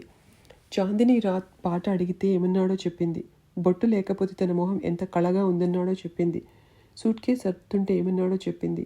భుజాల మీద చేతులు వేస్తూ ఏమన్నాడో చెప్పింది. ఆఖరికి బయటికి వెళ్ళిపోతూ మీ స్నేహితురాలు కావాలని ఇంతసేపు బయట ఉండిపోయిందన్నాడు అని చెప్పింది. గుర్తున్న మాటలన్నీ, చేష్టలన్నీ చెప్పింది. గుర్తు లేకపోవడం ఏమిటి? ఉన్న గుర్తులే అవి. రమ చెవిన పడుతున్న మాట మాటకి కొయ్యబారిపోతుంది. మాట మాటకి గడ్డ కట్టిపోతుంది. మాట మాటకి ఎంత నిర్ఘాంతపోయిందంటే ఎడవడం కూడా మర్చిపోయింది. వద్దు వద్దు చెప్పకు అని మాట మాటకి చెవులు మూసుకుంది. జయ, నేను బతకడం దండగా. నేను ఇంకెవ్వరి మొహం చూడలేను. కస్తూరి ఎంత అదృష్టవంతురాలు, కుమార్ ఎంత మంచివాడు. జయ, నేను బతకడం దండగా. ధైర్యంగా ఉండు రమా. ధైర్యం ఎందుకు? ధైర్యం బతకడానికేనా? ఎందుకు బతకడం? ఏమిటి బ్రతికి? సంవత్సరాలు గడపడం కోసమైనా బతకడం? నాకు ధైర్యం లేదా? ధైర్యం ఉంది, కానీ బతకాలం లేదు. చచ్చిపోవడానికి నా ధైర్యాన్ని ఉపయోగించుకుంటాను జయ. నేను పిరికిదాన్ని కాదు, కానీ బతకాలం లేదు. నా జీవితం మలినం అయిపోయింది. నా కలలు కళ్ళలైపోయాయి జయ. నాకు అడ్డు చెప్పకు. నాకు ధైర్యం లేదనకు అని మళ్ళీ నేల మీద ఉరిగిపోయింది. అంత దుఃఖ సముద్రంలో కూరుకుపోయిన రమని తను ఎలా ఒడ్డుకి చేర్చగలదో, ఎలా రక్షించగలదో దారి తోచకుండా పోయింది జయకి. రమని చూస్తుంటే జయకి ఎంత భయం వేసిందంటే, ఇది ఈ రాత్రి ఏమన్నా అవుతుందా, రేపటిదాకా అయినా ఉంటుందా అనే సందేహంతో వణుకు ప్రారంభమైంది. రమ అని పిలవడానికి కూడా ధైర్యం చాలలేదు. కాలం నిశ్శబ్దంగా హరించిపోతుంది. జయ ఎప్పటికో ధైర్యం చేసి, రమ మాట్లాడవే కొంచెం అంది. అంత మౌనంగా ఉండకే రమా. ఏం మాట్లాడను? నీ ఇష్టం, ఏదో ఒకటి. నీ ఇష్టం అయితే నాకు అనుమతి ఇవ్వు. నీ అనుమతి లేకుండా నేను ఏమీ చేయలేను. నేను ఈ ద్రోహం భరించలేను. నాకు ఈ జీవితం వద్దు. హాయిగా కళ్ళు మూసేసుకుంటాను. నన్ను తప్పు పట్టొద్దు. నువ్వు వెళ్ళిపో. అతను వచ్చేటప్పటికి నేను శవమై ఇంట్లో ఉంటాను. అంత విరక్తి అసహజమేమీ కాదని జయకు తెలుసు. ఒక్కప్పుడు తను కూడా అలాంటి దుఃఖంలోనే కూరుకుపోయింది. రమ చాలా గట్టిగా ఆ నిర్ణయానికి వచ్చేసిందని జయకి అర్థమైంది. చెప్పు జయ, సరేనని చెప్పు. జయ, చెప్పవే, మాట్లాడు, నాకు అనుమతినియ్యి. సరే, అలాగే, నీ జీవితం నీ ఇష్టం. కోపంగా అంటున్నావా? అతను లేకుండా నేను బ్రతకలేను. అతనితో ఉండి కూడా బ్రతకలేను. ఇంక నేనేం చెయ్యను జయ. నన్ను అర్థం చేసుకున్నావా? బాగా అర్థం చేసుకున్నాను. నాలాంటి వాళ్ళు, కస్తూరి లాంటి వాళ్ళు అయితే పెళ్ళికి ముందో తర్వాతో ఎన్ని అవమానాలు జరిగినా, ఎంతెంత నమ్మక ద్రోహాలు జరిగినా ఏదో 2 రోజులు ఏడ్చి మా మొద్దుతనాలతో ఎలాగో తేరుకుంటాం, ఎలాగో బతికేస్తాం. కానీ నీలాంటి వాళ్ళు అలా కాదు. నీ హృదయం చాలా సున్నితం. నీ ప్రేమ చాలా నిర్మలం. దానికి గాయం తగిలితే నువ్వు జీవించలేవు. మాకు వర్తించే విషయాలేవి నీకు వర్తించవు. అంతే కదా నేను అర్థం చేసుకోవాల్సింది? ఇన్ని మాటలా జయ, నన్ను కొంచెమైనా అర్థం చేసుకోకూడదా? నేను ఇలాగే ఏడుస్తూ బతకాలా? ఏడుస్తూ బతకాలనేనా నేను అంటున్నది? ఇంకే మార్గము తోచడం లేదా నీకు? కస్తూరికి చూపించిన మార్గం ఏమైపోయింది? మాకొక దారి నీకొక దారినా? నువ్వు మాకన్నా వేరు అనే కదా నీ అర్థం? రమ తల వాల్చేసి కూర్చుంది. జయ, ఈ బాధ ఎలా ఉంటుందో తెలియక కస్తూరి గురించి ఎలా మాట్లాడాలనిపిస్తోందే ఇప్పుడు. ప్రేమలో ఇంత మోసం జరిగితే బ్రతికి ఎలా సంతోషంగా ఉంటామే జయ? రమ, జీవితంలో ప్రేమ తప్ప ఇంకేమీ లేదా? మనుషులు ప్రేమ కోసం తప్ప ఇంకా దేనికోసం బతకూడదా? ప్రేమ తప్ప ఏ విలువలు లేవా? అది ప్రేమే కాదని రుజువైపోయిన దాన్ని అదేమిటో గ్రహించకపోతే అంతకన్నా ఆత్మవంచన ఉంటుందా? ప్రేమ కన్నా ఉన్నతమైనదేమిటో, ఆత్మవంచన కన్నా నీచమైనదేమిటో నిజంగానే నీకు అర్థం కాలేదా ఇంతకాలం? 10 ఏళ్ల కిందట నేను సర్వనాశనం అయిపోయానని దుఃఖ సముద్రంలో మునిగిపోయి ఉన్నప్పుడు ఒక అమృత గీతం నాకు ప్రాణం పోసింది. జీవితం కళ కాదని చెప్పింది. జీవితాన్ని మహా విలువగా ఎంచుకోవాలని చెప్పింది. జీవితాన్ని కన్నీటి ధారల్లో బలిచేరాదని చెప్పింది. ఎన్నిసార్లు పాడించుకున్నాను ఆ పాట నీతో. మనం మన జీవితాల్ని అనర్హుల పాదాల ముందు పెట్టి దీన్ని తొక్కుకుంటూ నడవకు, దీన్ని నీ హృదయం మీద పెట్టుకో అంటే తప్పు మనదా వాళ్ళదా? దాని విలువే తెలియని వాళ్ళు దాన్ని తొక్కుకుంటూ పోతే మనం గోడుగోడున ఏడుస్తూ చావుకి బ్రతుక్కి మధ్య వేళ్లాడితే నష్టం మనకా వాళ్ళకా? మన జీవితాన్ని ఎక్కడ ఉంచుకోవాలో, మనకు మనం ఎంత విలువ ఇచ్చుకోవాలో ముందు మనకు తెలియాలి. ఉన్నత హృదయం అంటే ఏమిటో గ్రహించలేకపోతే, దానికోసం నిరీక్షించలేకపోతే మనం ఎలా ఉన్నతులం రమా? ఇంతకన్నా విలువైంది మనకి ఎలా దొరుకుతుంది?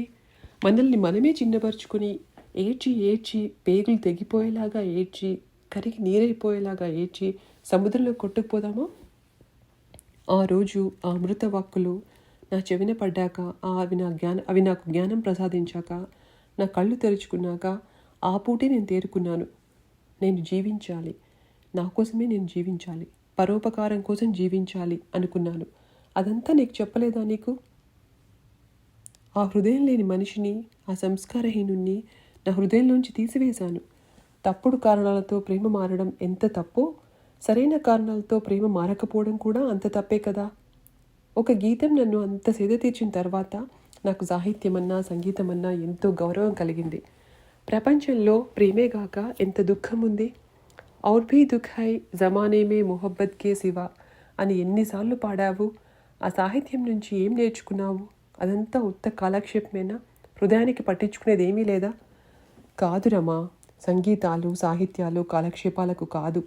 అవి మనకు జ్ఞానం ఇస్తాయి, మార్గం చూపిస్తాయి, ఆపదలో ఆదుకుంటాయి. సంగీతం పాడుకుంటూ జీవించలేవు రమా. మన జీవితాలు మనవే, వాటిని నీచుల చేతుల్లో పెట్టొద్దు. మన సుఖ దుఃఖాలు మన చేతుల్లోనే ఉండాలి. ఆ జ్ఞానం వల్ల తప్పులు చేసి దిద్దుకుంటాం. కానీ అజ్ఞానాలు తప్పులు ఒక్కసారే, మళ్ళీ మళ్ళీ కాదు. ప్రపంచంలో ఎన్ని బాధలున్నాయి, ఎంత దుఃఖం ఉంది, ఎన్ని రకాల దుఃఖం ఉంది. మన దుఃఖం అందులో ఏ పాటిది? రమ చెంపల మీద నుంచి కన్నీళ్లు జారిపోతూనే ఉన్నాయి. జయ మాట్లాడిన దాంట్లో ఒక్క ముక్క కూడా ఆమె చెవిన పడ్డట్టు జయకి అనిపించలేదు. జయ, నేను కలలో కూడా ఊహించలేదే ఇతన్ని ఇలాగా. కలలో కూడా. జీవితం కల కాదని చెప్పాడు కదా కవి. జీవితం ఊహ కాదు, జీవితం వేరు. అయ్యో, జీవితం ఇంత ఘోరంగా ఉంటుందా? ఇంత ఘోరంగా? అందరి జీవితాలు ఇలాగే ఉంటాయా? అందరికీ ఇలాగే ఎందుకు ఉంటాయి? మరి మనమేం పాపం చేశాం? జయ కొంచెం నవ్వింది. పాపమే చేశామో పుణ్యమే చేయలేదో? రమ గబగబా లేచి కూర్చుంది. జయ, నేను పాపం చేయలేదు సరికదా, పుణ్యం కూడా చేశాను. అతని మొదటి ఉత్తరం నాకు అందిన తర్వాత, అతనితో మాట్లాడిన తర్వాత ఇక అతనే నా సర్వస్వం అనుకున్నాను జయ. ఈ 4 ఏళ్ల కాలంలో అతని నా కంటికి రెప్పలాగా చూసుకున్నాను. ఒక్క క్షణం కూడా నా మనసులో అతన్ని మరచి ఉండలేదు. అతను ఊళ్ళకి వెళ్ళినప్పుడు రాసే కార్డు ముక్కలు కూడా ఎన్నడూ చింపకుండా దాచుకుంటాను. ఆ ఉత్తరం వచ్చేదాకా ఆగలేక నేనే పోస్టాఫీసుకు వెళ్ళి తెచ్చుకుంటాను జయ. అతని వస్తువులు ఏది చూసినా నాకు ప్రాణంతో సమానంగా ఉంటాయి. అతని బట్టలు ఉతుకుతూ, ఇస్త్రీలు చేస్తూ ఎన్నిసార్లు ముద్దు పెట్టుకుంటానో అతని చెప్పులు కూడా నాకు ఎంతో ముద్దుగా కనపడతాయి. ప్రాప్తం లేదు అతనికి, అంతకన్నా ఏ మాటతో చెప్పగలం? జయ, అతను నాకు దూరంగా వెళ్ళినప్పుడు అతనికి ఏమైనా జరుగుతుందేమోనని ఆరాటపడతానే కానీ అతని మనసు చలిస్తుందేమోనన్న ఊహ నా కలలో కూడా రాలేదు. అతను నేను ఏ అణువులోనూ శంకించలేదు. జయ, అతను నేను భర్తగా కాదు, ప్రియుడిగా కాదు, స్నేహితుడిగా కాదు, సమస్తం ఒక్కడే అయిపోయిన నా ప్రాణంగా, నా సర్వస్వంగా అనుకున్నానే. ఇన్ని మాటలు చెప్పాలా రమ్మా నువ్వు నాకు? మరి నీకు తెలిసిన విషయం అతనికి తెలియలేదా నా గురించి? నీకన్నా ఎంతో ఎక్కువగా కూడా నా గురించి అతనికి తెలియాలి కదా. తన కోసం ఒక హృదయం ఎంత గాఢంగా, ఎంత సత్యంగా అర్పితమైపోయిందో అతనికి అర్థం కాలేదా? మరి ప్రేమ అంటే ఏమిటి అతనికి? దేహాల మార్పేనా? అంతేనా ప్రేమ అంటే? హృదయ సంబంధమైనది ఏమీ లేదా అందులో? అతని మీద ప్రేమ నాకు ప్రాణాధారంగా ఉందే, అతనికి కూడా ప్రేమలో అలాంటి గాఢత్వం ఉండదా? పురుషుడు కూడా మనిషే కదా. రెండో స్త్రీ వైపు తల తిప్పని, చలించని నిశ్చలత్వంతో ఒకే స్త్రీకి అర్పితమయ్యే హృదయోన్నత్యం పురుషుడికి మాత్రం అలవడదా? మరి కవిత్వాల నిండా ప్రేమ ప్రేమని రాస్తారే, ఇంత అల్పాయుష్యన ప్రేమకి పురుషులందరూ అలా ఉండరు రమా. మన అనుభవాలు ఎంత భయంకరంగా ఉన్నాయి. ప్రేమలో నీకు మోసం జరిగింది, నాకు మోసం జరిగింది. ఇంకా ఎవరో ఎక్కడో ఉన్నతులు ఉన్నారంటావు, పిచ్చి కాదు. రమ ఆ మాత్రం మాట్లాడడం జయకి ప్రాణం లేచి వచ్చినట్టుగా అయింది. ఎప్పుడో అర్ధరాత్రి రమకి ఏదో గుర్తు వచ్చి లేచి కూర్చుంది. జయ, ఒకసారి ఏమైందంటే చెప్పు. నీ గురించి మాట్లాడుతూ ఒకసారి అతనితో అన్నాను, మా ఊళ్ళో అందరూ మమ్మల్ని ఒక్కడనే కట్టుకోండి, లేకపోతే ఒకళ్ళని వదిలి ఒకళ్ళు ఉండలేరు అనేవాళ్ళు అన్నాను. అతను నవ్వి ఊరుకోవాలి కదా. ఊరుకో అనాలి కదా. ఏమన్నాడో తెలుసా? అమ్మో, అయితే నాకు 2 భార్యలా అన్నాడు. నేను ఎలా అయిపోయానో ఇప్పుడు. అప్పుడే రాసావు నాకు. రాసానా? హాస్యంగా అన్నాడులే అని నెమ్మదిగా సరిపెట్టుకున్నాను. ఆనాడు నిజంగా హాస్యానికి అని ఉంటాడు. ఆ సంగతి ఇప్పుడు ఎందుకు చెప్పు. దానికి ఇప్పుడు తప్పు అర్థం తీయడం ఎందుకు? హాస్యం అలా ఉంటుందా? అలా ఉంటే తప్పు కదా. మోటు భర్తల హాస్యం, పాతకాలం భర్తల హాస్యం, సంస్కారం లేని భర్తల హాస్యం అలాగే ఉంటుంది. ఆనాడే కాదు, అతను ఈనాటికి పాతకాలం భర్తే కదా. అయితే ఏం, నువ్వు పాతకాలం భార్యవి కాకపోతే? రమ్మ మౌనం. అలాగే గడిచింది రాత్రంతా. మధ్య మధ్య మాటలతోటి, ఇద్దరికీ దుఃఖంతో. రమ ఏదో చెప్తూ కంఠం పుడుకుపోయి ఆగిపోయేది. మంగళవారం పగలంతా కూడా అలాగే గడిచింది. సుశీల కోసం ఆసుపత్రికి వెళ్ళడం లేదు. నాగభూషణం భాగవతాల కచేరీకి లేదు. చీరల దుకాణానికి లేదు. ముజే గలేసే లగాలో పాట సినిమాకి లేదు. చాందినీ రాత్ క్యాసెట్ లేదు. జయ రాసుకొచ్చిన వ్యాసం సంగతి లేదు. జయకి నిద్రలో బొట్టు పెట్టి ఆట ఏమైపోయిందో ఏదీ లేదు. ఎవరికి ఏదీ గుర్తులేదు. అరగంటకో మాట, గంటకో మాట. హఠాత్తుగా ఇద్దరికి జలజల కన్నీళ్ళు. రమ, ఏడవకి, ఓర్చుకో, ఏం చేస్తాం, ఓర్చుకో అంటూనే ఉంది జయ. రమ ఒక్క క్షణం తేరుకున్నట్టే కనపడుతుంది. 1000 గంటలు శోక సముద్రంలో మునిగిపోతుంది. ఒకటే దుఃఖం, కన్నీళ్లు. విరామం లేదు, ఉపశమనం లేదు. తేరుకోవాలని ప్రయత్నిస్తున్నా ఫలితం లేదు. దీన్ని ఎలా ఓదార్చాలి అని జయకి ఒకటే ఆలోచన, ఒకటే ఆరాటం. రమకి ఏ ఆలోచన లేదు. అంతా శూన్యం, నాశనం. అగాధంలోకి జారిపోయినట్టు కుప్పకూలి ఉండడం తప్ప అంతకన్నా సృహేమీ లేదు. ఆ దృశ్యం రమణమూర్తి కళ్ళనైనా ఊహించి ఉంటే తన శృంగార చేష్టలు ఇంకెక్కడైనా ప్రదర్శించేవాడేమో కానీ జయజోలికి వచ్చేవాడు కాదు. ఎంత చిన్న అవమానానికైనా తీవ్రంగా వేదన పడే మనుషులు కూడా ఉంటారని, ఇక మనుషులు జీవిత సహచరులు చేసే నమ్మక ద్రోహానికైతే గుండెలు బద్దలైపోయి, సమస్త అంగాలు చచ్చుపడిపోయి, నాడీ మండలం నిర్వీర్యమైపోయి, మొదలు నరికిన వృక్షాల్లాగా కుళ్ళిపోతారని కనీసం ఊహించడం కూడా చేతగాని రమణమూర్తి ఆ దృశ్యం చూసి ఉంటే ఆ దృశ్యానికి కారకుడయ్యేవాడు కాదు. ఆ దృశ్యం పటంలో లాగా మార్పు లేకుండా ఉండిపోయింది అన్ని గంటలు. ఆ స్నేహితురాలు ఇద్దరూ 2 రోజుల నుంచి, 50 గంటల నుంచి ఒక్కచోట కూర్చొని ఎవరికి వాళ్ళు అంత మౌనంగా ఉండడమా? ఆ ఇద్దరు ఉన్న ఇల్లు వీధి తలుపులన్నా తీయకుండా అన్ని గంటలు అంత నిశ్శబ్దమైపోవడమా? జయ కోసం ఏవేవో కొత్త వంటలు చేయాలని రమ బోలెడు సామాన్లు తెచ్చి ఉంచింది. 4 రోజుల కిందటే రమణమూర్తి గొడవ చేస్తే వెళ్ళక తప్పక చూసిన సినిమా ఎంత రోతగా ఉందో, మధ్యలోనే తను ఎలా లేచి వచ్చిందో, రమణమూర్తికి కూడా ఎలా రాక తప్పలేదో అదంతా జయ దగ్గర వర్ణించాలని ఆ కబుర్లన్నీ మూటకట్టి ఉంచింది రమ. జయ కూడా సంచీడు కబుర్లు మోసుకొచ్చింది. అవన్నీ ఉత్తరాల్లో కొంతవరకు రాసినవే. ఇప్పుడు తెచ్చినవన్నీ వాటి తదుపరి కొనసాగింపులు. వాళ్ళ స్కూల్ కమిటీ ప్రెసిడెంట్ భార్యతో బలవంతంగా అనుమతి ఉత్తరం రాయించుకొని తిరుపతిలో 2వ పెళ్లి చేసుకున్నవాడు.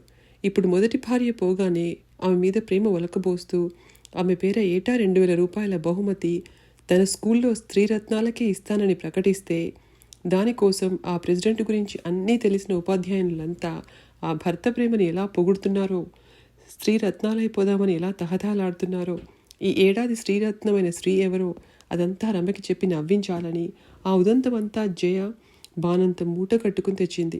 ఇంకా బోలెడు చిన్న చితక చిట్టి పొట్టి కబుర్లు ఆ మూటలో ఈ మూల ఆ మూల పడేసి సర్దింది. 10 రోజులు రాత్రింబవళ్ళు మాట్లాడుకున్న తరగనంత కబుర్ల సరంజామా ఉంది ఇద్దరి దగ్గర. కానీ ఎవ్వరూ ఆ మూటలు విప్పలేదు. కబుర్లన్నీ ఎక్కడివక్కడే పడి ఉన్నాయి. ఒకటే నిశ్శబ్దం.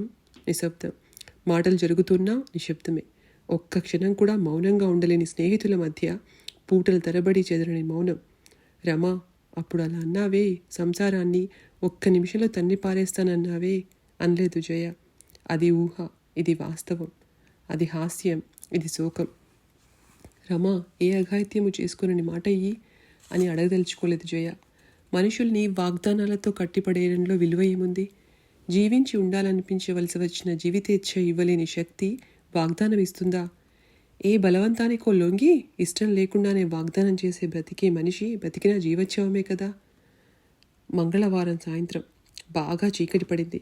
ఇల్లంతా నిశ్శబ్దంలో మునిగి ఉంది. ఆ చీకటి వేళ రమకి ఒక ఫోను పిలుపు. సుభద్ర గారి 10 ఏళ్ల శశిరేఖ పరిగెత్తుకుంటూ వార్త తెచ్చింది. రమక్క, మామయ్య మళ్ళీ ఫోన్ చేస్తానన్నాడు, నిన్ను రమ్మన్నాడు, వచ్చేయ్. రమ విస్తుపోతూ చూసింది. నువ్వు వెళ్ళు శశి అంది శశితో. శశి రమని కొంచెం ఆశ్చర్యంగా చూసి వచ్చేయ్ అక్క అనేసి పరిగెత్తింది. రమ చెప్పులు వేసుకుని బయలుదేరింది ఆ ఇంటికి. వెళ్ళిన 2-3 నిమిషాలకే ఫోను వచ్చింది రమకి. రమణమూర్తే. రమా, వచ్చావా? చెప్పు. ఏం లేదు, నేను రేపు సాయంత్రానికే వచ్చేస్తున్నాను. నిన్నటి నుంచి ట్రై చేస్తుంటే లైన్ దొరకడం లేదు. వచ్చేటప్పుడు నీకోసం హాస్పిటల్కి వచ్చి వెళ్దామనుకున్నాను. బట్టలు సర్దుకోవడం అది హడావిడి అయిపోయింది. ట్రైన్కి లేట్ అయిపోతుందని తిన్నగా వచ్చేశాను. అంతసేపు రాలేదేం నువ్వు? సుశీల గారికి ఎలా ఉంది? బాగుంది. జయగారు ఉన్నారా, వెళ్ళిపోయారా? ఉంది. ఏమిటి అలా ఉన్నావు? రమ, వింటున్నావా? చెప్పు. ఒక విషయం చెప్పాలి. ఎలా చెప్పాలో అర్థం కావడం లేదు. వచ్చాక చెప్పొచ్చనుకో. చెప్పాలని తొందరగా ఉంది. చెప్పు. జయగారు చాలా విచిత్రంగా ప్రవర్తించింది రమా. మొన్న చాలా విచిత్రంగా. అంటే ఆమె ఉద్దేశం ఏంటో మరి. నాతో ఎప్పుడు ఎక్కువ మాట్లాడదు కదా. మొన్న నువ్వు లేవనో ఏమో నాతో ఒకటే మాటలు. బట్టలు సర్దుకుంటూ ఉంటే నన్ను పిలవకూడదా అని తనే వచ్చింది. మీరే సర్దుకోవాలా? రమ ఒకటి, నేను ఒకటినా అంటూ నా చేతుల్లో బట్టలు లాక్కుని తనే సర్దడం, చాలా దగ్గరగా రాసుకుంటూ ఇటు అటు నడవడం. పాపం చాలా మంచి మనిషి మరి. ఎంతైనా తను మనిషి కదా. మనసు చలించినంత నిగ్రహం ఉంటుందా? వయసు దాటిపోతుంది కదా. మన సంసారం చూస్తే ఏమనిపించిందో పాపం. నేను సానుభూతిగానే ఆలోచించాను రమా. ఎప్పుడు మా ఊరు రారేం, ఒకసారి రండి అంది నవ్వుతూ హాస్యంలాగా. రమ ఏమన్నా అనుకుంటుందని భయమా మీకు అంది. నేను అడిగితే రమ మిమ్మల్ని కూడా నాకు ఇచ్చేస్తుంది అంది. ఫోను ఠక్కున పెట్టేసింది రమ. వణికిపోతూ ఇంటికి పరిగెత్తి జయ ఒళ్ళో పడి భోరున ఏడ్చింది. ఇతన్ని ఇలా అనుకోలేదు అంటూ ఎప్పటికో ఇక్కడో ముక్క అక్కడో ముక్క చెప్పుకొస్తూ అతని మాటలన్నీ చెప్పింది. జయ నిశ్చలంగా విన్నది. ఇంత దుర్మార్గమా జయ? ఇంతింత అబద్ధాలా? నా మీద నీకు చెప్పాడు మొన్న, నేను కావాలని మీ ఇద్దరిని వదిలి బయటికి వెళ్ళానని. నీ మీద నాకు చెప్పాడు ఇప్పుడు. ఎందుకు? దేనికోసం? దేన్ని ఆశించి? ఫోను పడేయాలని కూడా తోచినంత కొయ్యబారిపోయాను. అన్ని మాటలు ఒక్కసారే నా చెవుల్లో పడేయాలని కంగారుగా చెప్పేశాడు. జయ, ద్రోహానికి తలపడ్డ మనిషి తనని చూసుకుని తను సిగ్గుపడిపోకుండా ఉండగలడా? క్షోభతో తలడిల్లిపోకుండా ఉండగలడా? పశ్చాత్తాపంతో దగ్ధమైపోకుండా ఉండగలడా? అనుకుంటున్నాను. ఇందాకటి దాకా నిజంగా సిగ్గుతో చితికిపోతున్నాడేమో అనుకుంటున్నాను. అలా లేడే. ఆశ్చర్యంగా ఉన్నాడు. ఏం చెప్పగలడు అని ఆలోచిస్తున్నాను రాత్రింబవళ్ళు. కానీ ఇది చెప్పాడు. నా చెవులు పీకేసుకోవాలనిపిస్తుంది. అంతంత తప్పుడు మాటలు. అంతసేపు ఎలా విన్నాను? ఎందుకు విన్నాను? ఏం చెప్పగలడని విన్నాను? ఇంకా చెప్తూనే ఉన్నాడు. నేను వినగలిగితే ఇంకా చెప్తూనే ఉండేవాడు నీ మీద. నువ్వే అతన్ని రాసుకుంటూ తిరిగావన్నాడు. చీచి, నా నోరు కూడా పాడైపోతుంది. జయ కళ్ళ నీళ్ళు జల్జల రాలాయి. రమ చేతులు ముద్దు పెట్టుకుంది. రమ, మనం ఎంత అదృష్టవంతులమే. మనం కలలు కన్న ప్రేమ మనకు దొరక్కపోతేనే స్నేహం దొరికింది. అతని మీద నేను చెప్పిన మాటలు నువ్వు నమ్ముతావో లేదోనని నాకు సందేహం రాలేదు. అతని మాటలే నమ్ముతావేమో అని కూడా సందేహం రాలేదు. ఎంత నమ్మకం నీ మీద నాకు, ఎంత నమ్మకం నా మీద నీకు. రమా, మనకిలాంటి స్నేహం దొరికింది. ఒకళ్ళ మీద ఒకళ్ళకి అణుమాత్రమైన సందేహాలు లేని స్నేహం. ఒకళ్ళ వల్ల ఒకళ్ళకి ఊహల్లో కూడా ద్రోహం జరగని స్నేహం. అదృష్టం కాదా ఇది? అంతకన్నా ఏం మాట ఉంది దీనికి? ఏడవకే రమా, ఏడవకు. వద్దు, ఏడవకు అంటూ జయ తన కొంగుతో రమ కళ్ళు తుడిచింది. రైలు దగ్గర కూడా జయ రమని అడగలేదు ఏం నిర్ణయించుకున్నావు అని. రమ చెప్పనూ లేదు.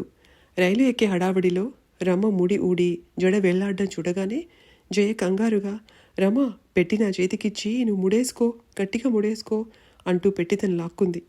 రమ గబగబా ముడేసుకుంటూ, వెళ్ళేటప్పుడు ఏదైనా క్షౌరం షాపుకు వెళ్ళి తగ్గించేసుకుంటాను. అయ్యో వద్దు వద్దు, తొందరపడకు అంది జయ. మంచి పని, ఈ పూటే కత్తినిప్పి చెయ్యి అనాలని ఉన్నా. అప్పుడే వద్దు, మళ్ళీ ఆలోచించి చెయ్యి అంది మళ్ళీ. రమ నవ్వింది విరక్తిగా. ఇప్పటికీ ఆలస్యమైంది జయ. ఈ అలంకారాలతో వచ్చే అందచందాలన్నీ అబద్ధాలేనే అంది. ఆ మాటలన్నీ ఎన్నెన్నిసార్లు మాట్లాడుకున్నవే, చెప్పేసుకున్నవే, గంటల తరబడి వాదించుకున్నవే, ఉత్తరాల నిండా నింపేసుకున్నవే. అన్నీ ఇద్దరికీ ఎప్పుడూ గుర్తే. అందం అందమని మాట్లాడేవాళ్ళు దేన్ని అందం అంటారో దాని మీద వాళ్ళకే పట్టు ఉండదు. దానికోసమే వాళ్ళ మనసు అంకితమై ఉండదు. తెల్ల శరీరం చూసి మూర్ఛలిపోయే మగాడికి కూడా తెలుపుకి నలుపుకి తేడా ఉండదు. పొట్టి జుట్టుకి పొడుగు జుట్టుకి తేడా ఉండదు. ఏ రెండు విషయాలకి ఫరక్ పడదు. ప్రేమ ప్రేమ అని మాట్లాడే వాళ్ళ దగ్గర ప్రేమకి విలువలేనట్టే, అందచందాల గురించి మాట్లాడే వాళ్ళ దగ్గర వాటికి విలువ ఉండదు. అలాంటి మాటలు ఎన్నిసార్లు చెప్పుకున్నారు, రాసుకున్నారు. కానీ వెనకటి రోజుల్లో అవన్నీ సరదా వాదనలే, ఉత్తరాల్ని నింపే ఉత్సాహాలే. కానీ ఇప్పుడు అవన్నీ వాస్తవాలు, సత్యాలు, నిజ జీవితాలు, అనుభవాలు, నిష్కారణమైన భ్రమలు. అవన్నీ ఇంకా అర్థం కాలేదంటావా నాకు అని కొంచెం నవ్వింది రమ. ఆ నవ్వులో ఏ కోసానా కాంతి లేదు. విరక్తి, నిరాశ, నిరుత్సాహం, అవమానం, దుఃఖం అన్నీ పెనవేసుకుపోయిన నవ్వు అది. రమ ఆ మాత్రం నవ్వినందుకే జయ మనసు ఆనంద సాగరం అయిపోయింది. రైలు కదిలింది. రమ జయ చెయ్యి వదిలి ప్లాట్ఫామ్ మీద దూరంగా వెళ్ళి నుంచుంది. కొంచెం నవ్వుతూ చెయ్యి ఊపింది. రమ జాగ్రత్తగా వెళ్ళు, జాగ్రత్త అందామనుకుంది. కానీ రమ దూరం అయిపోయింది. కంఠం పెగల్లేదు. రమ కనపడలేదు. విరక్తిగా అయినా కొంచెం నవ్వింది, చాలు. నెమ్మదిగా తేరుకోదు. ఆనందంతో జయ ఒక్క క్షణం ఊహాగానం చేసింది. రమ పొట్టి జుట్టుతో ఇంటికి వెళ్తుందా? అతను మాట్లాడుతూ ఉండగానే ఇది టెలిఫోన్ పెట్టేసిందంటే రమకి అంతా తెలిసిపోయి ఉంటుందనే జంకుతో అతను ఇంటికి వస్తాడా? తర్వాత ఏం జరుగుతుంది? తర్వాత రమ రాస్తే గానీ తెలీదు. కథ అయిపోయిందండి.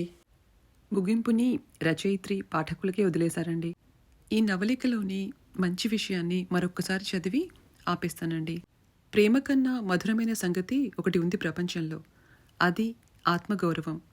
నిజానికి ప్రేమకి ఆత్మగౌరవానికి పొసగనితనం ఏమీ లేదు. ప్రేమ మంచి విషయం, ఆత్మగౌరవం కూడా మంచి విషయం. రెండు మంచి విషయాలకు పొసగనితనం ఉండదు. రెండు ఒకే చోట సామరస్యంతో ఉండగలవు. అప్పుడు దీనికన్నా అది గొప్పదా, దానికన్నా ఇది గొప్పదా అనే ప్రశ్నే లేదు. ఆ పోలికే తప్పు. కానీ ఆ పోలికే లేకుండా ఉంచడం ఎప్పుడు? దేని స్థానంలో దాన్ని ఉంచినప్పుడు, దేని విలువ దానికి ఇచ్చినప్పుడు. అప్పుడు రెండూ సమానమే, రెండూ కావలసినవే. ఆత్మగౌరవంతో ప్రవర్తిస్తున్నాననుకుంటూ గర్విష్టిగా ప్రవర్తిస్తే, అలాంటి ప్రవర్తన ప్రారంభమైతే ఆ మనిషి ప్రేమ ఆ మనిషి అహంకారానికి బలైపోతుంది. ప్రేమ పేరుతో తనని తను నీచపరుచుకుంటే ఆత్మగౌరవం చస్తుంది. ఆత్మగౌరవం పేరుతో తనని తను గొప్ప చేసుకుంటే ప్రేమ చస్తుంది. తనని రెండో మనిషితో సమానంగా ఉంచుకుంటే, రెండో మనిషిని తనతో సమానంగా ఎంచుకుంటే ప్రేమ బ్రతుకుతుంది, ఆత్మగౌరవము బతుకుతుంది. ఉంటానండి. మరో కథతో మళ్ళీ కలుస్తానండి. Thank you.